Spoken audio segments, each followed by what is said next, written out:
नमस्कार अमरावती।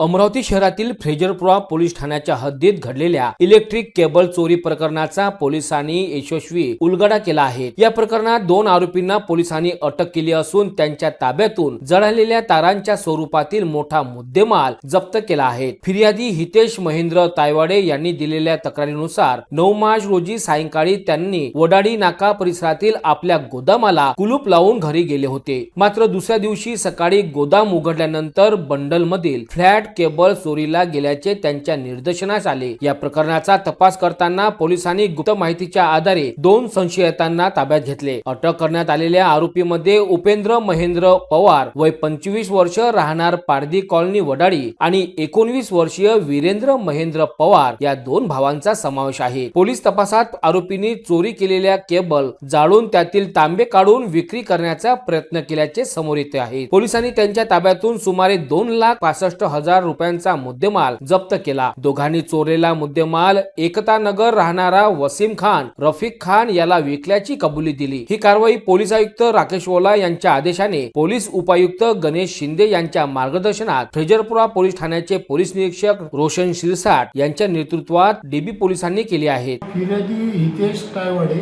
यांनी पोलिसांना तक्रार दिली की माझे इलेक्ट्रिक ॲल्युमिनियमचे केबल अंदाजे 1700 मीटर हा चोरीला गेलेला आहे असा गुन्हा दाखल केला। आम्ही तात्काळ गुन्हा दाखल केला आणि तांत्रिक पुरावे आणि इकडे तिकडे आमचे सोर्स वापरून आम्ही आरोपीचा शोध घेत असताना आरोपी आम्हाला रंगेहात मिळाले। एकूण 3 आम्ही ताब्यात घेतलेले आहेत आणि मुद्देमाल संपूर्ण मुद्देमाल रिकवर केलेला आहे।